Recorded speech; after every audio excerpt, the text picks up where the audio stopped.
Hello friends, कैसे हैं आप। आज मैं आपसे बहुत इंपॉर्टेंट टॉपिक पे बात करना चाहता हूँ, प्रोटीन पे। क्योंकि सबके दिमाग में काफ़ी कन्फ्यूजन है प्रोटीन्स को लेके। तो मैं धीरे धीरे अपने वीडियोस के जरिए इस प्रोटीन्स पे मैं आपको एक एक चीज़ के बारे में आपको डिटेल से समझाऊंगा कि प्रोटीन एक्चुअली है क्या चीज़।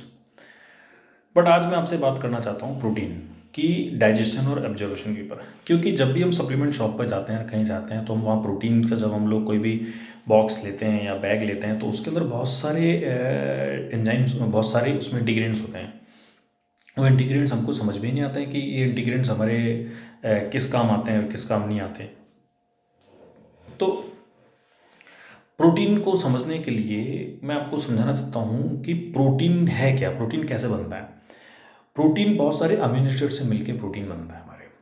ये अमीनो एसिड्स जो जुड़े हुए होते हैं, ये पेप्टाइड बॉन्ड के जरिए आपस में जुड़े हुए होते हैं। तब जाकर ये एक बड़ा एक अमीनो एसिड्स का एक गुच्छा बन के तैयार होता है। ये डायरेक्टली हमारे ब्लड में नहीं आ सकते, क्योंकि जो हमारे सेल वॉल होती है उस पर जो ब्रश बॉर्डर एंजाइम्स होते हैं वो उसको क्रॉस नहीं करने देते हैं। क्योंकि बहुत बड़े मॉलिक्यूल के रूप में होता है प्रोटीन, तो कैसे एंटर कर सकता है। उसके लिए तो उसको अमीनो एसिड्स को टूटना पड़ेगा, छोटे छोटे फॉर्म में टूटना पड़ेगा, तब जाकर ये एंटर करेगा। तो मैं आपको समझाना चाहता हूँ प्रोटीन। तो प्रोटीन क्या काम करता है कि जब भी आपने प्रोटीन को आपने इनटेक किया तो सबसे पहले ये जाएगा स्टमक के अंदर। जब ये स्टमक के अंदर प्रोटीन पहुंचता है तो वहाँ सबसे पहला फेज स्टार्ट होता है यहाँ पर केमिकल डाइजेशन का। केमिकल डाइजेशन कैसे होता है साहब, कि जो प्रोटीन जो हमारे स्टमक में गया है ये कुछ एंजाइम्स के जरिए टूटता है, वहाँ ब्रेक होता है। क्यों? क्योंकि इसको ब्लड में जा रहा है तो ब्रेक होके जाना चाहिए इसको। तो वो किस एंजाइम से टूटेगा, वहाँ पर जो स्टमक में जो एंजाइम्स होता है, जो उसकी स्टमक की सेल वॉल से जो एंजाइम सबसे पहले रिलीज होता है वो होता है पेप्सिनोजेन।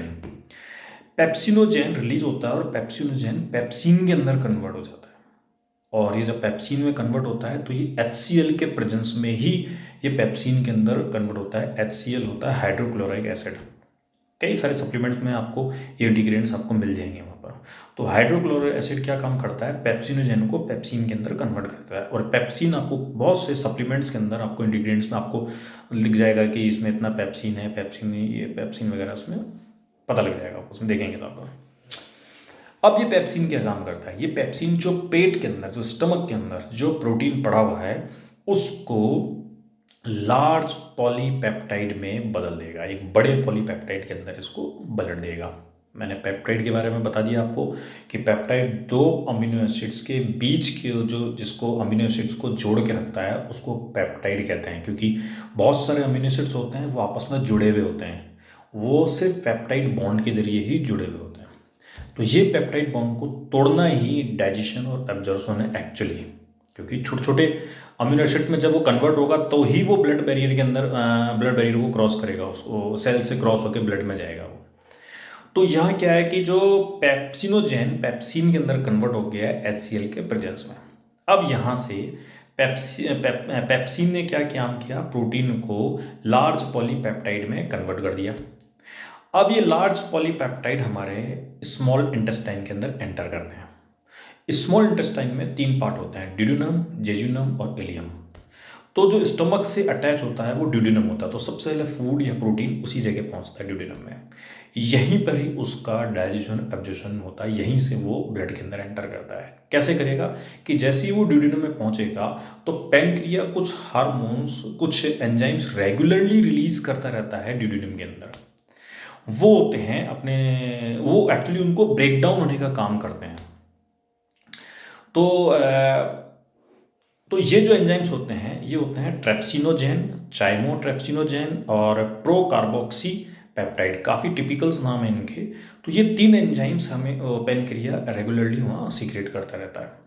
जब ये एंजाइम्स इसके अंदर एंटर करते हैं ड्यूडेनम के अंदर, तब ये अमीनो उसको लार्ज पॉलीपेप्टाइड को छोटे टुकड़ों में ब्रेक करते हैं। बट ये कैसे करते हैं कि जब ये एंजाइम्स हमारे ड्यूडेनम के अंदर आते हैं पेनक्रिया वाले, तो ड्यूडेनम की वॉल पर एक एंजाइम्स और होता है, एंट्रोकाइनेज। एंट्रोकाइनेज एंजाइम होता है जो हमेशा ही ड्यूडेनम की वॉल पे चिपका हुआ रहता है। एंट्रोकाइनेज एंजाइम्स ये क्या काम करता है, जो वहाँ से तीन एंजाइम्स जो हैं उनमें से एक एंजाइम ट्रेप्सिनोजेन, उसको ये उसको चेंज कर देता है ट्रेप्सिन के अंदर। जब ट्रेप्सिन के अंदर कन्वर्ट कर देता है तो ट्रेप्सिन बाकी बचे हुए जो पैनक्रिया से जो एंजाइम्स आए थे उन दोनों को भी ये कन्वर्ट करता है। ट्रेप्सिन क्या करता है, चाइमोट्रेप्सिनोजेन को चाइमोट्रेप्सिन में कन्वर्ट कर देता है, प्लस ट्रेप्सिन प्रो कार्बोक्सी पेप्टाइड को प्रो कार्बोक्सी पेप्टाइड में कन्वर्ट कर देता है। तो अब इसने क्या काम किया, 3 एंजाइम्स मिलते हैं हमारे को। कौन कौन से? एक मिलते हैं हमारे, एक तो ये आपको pro pro carboxy pro carboxy peptide, chymotrypsinogen, ट्राइमोचैप्सिन और ट्रेप्सिन। ये 3 हमारे को एंजाइम्स हमारे को वहाँ मिलते हैं। अब ये 3 एंजाइम्स क्या करेंगे, ये एंजाइम्स आपको कई सारे सप्लीमेंट्स न्यूट्रिशंस के अंदर आपको इसका इंडिकेट होगा। ये तीनों एंजाइम्स वो जो लार्ज पॉलीपेप्टाइड को स्मॉल पॉलीपेप्टाइड में कन्वर्ट कर देते हैं। यानी कि स्मॉल पॉलीपेप्टाइड को हम कैसे बोलेंगे, डाइपेप्टाइड और ट्राइपेप्टाइड और अमीनो एसिड। डाइपेप्टाइड मतलब क्या होता है कि 3 अमीनो एसिड्स के बीच में 2 पेप्टाइड बॉन्ड, यानी कि 1, 2 और 3, तो इन दोनों के बीच में 2 पेप्टाइड बॉन्ड हो गए, इसमें कन्वर्ट कर देगा, उनको छोटे बॉक्स में कर देगा।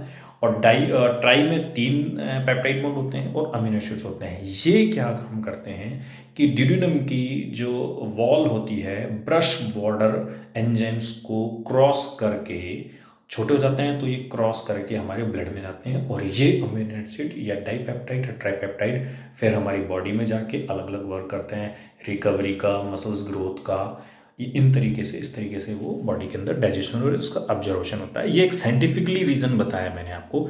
ये जितने भी एंजाइम्स के बारे में मैंने आपको बताया डिटेल्स में, ये एंजाइम्स आपके सप्लीमेंट्स के अंदर, इंग्रेडिएंट्स के अंदर कहीं ना कहीं इंडिकेट होते हैं। वहाँ अगर आप उनको पढ़ोगे और मेरी बात को ध्यान रखोगे तो आपको समझ में आएगा। थोड़ा सा साइंटिफिकली था आज, बट आगे चल के मैं आपको अब ये बताऊंगा अगले वीडियो के अंदर कि ये जो हमारे ब्लड के अंदर जो अमीनो एसिड या डाइपेप्टाइड या ट्राइपेप्टाइड जो हमारे ब्लड में आए हैं, ये कैसे कैसे काम करते हैं और हमारे सप्लीमेंट शॉप में ये किस किस फॉर्म में अवेलेबल है। आपको कैसा लगा सर आपको मेरा ये वीडियो? अगर आपको मेरा वीडियो पसंद आता है तो मेरे यूट्यूब चैनल है DRC फिटनेस सेंटर के नाम से, आप उसको में सब्सक्राइब और बेल आइकन जरूर जमाएं, क्योंकि नए बेल आइकन पर जरूर क्लिक करें, क्योंकि जब मैं नया वीडियो बनाऊंगा तो उसमें आपको मिल सके। मेरे फेसबुक को और इंस्टाग्राम को जो DRC फिटनेस के नाम से आपको मिल जाएगा। आप अगर उसको फॉलो करेंगे तो मेरे वीडियोज़ लगातार मैं उस पर आपको अपडेट करता रहूँगा। किसी भी तरीके का कोई भी सवाल या क्वेश्चन आप मेरे फेसबुक या इंस्टाग्राम पे भी आप पूछ सकते हो, तो मैं उस पर रिलेटेड आपको कोई ना कोई वीडियो जो आपको लगता है कि आपको कोई कन्फ्यूजन है आप मेरे से पूछ सकते हो, तो साइंटिफिकली रीज़न के साथ में मैं आपको उसको एक्सप्लेन करके बताऊंगा कि आपको वो कितना आपके लिए फ़ायदेमंद है और कितना आपके फ़ायदेमंद नहीं है। Thank you.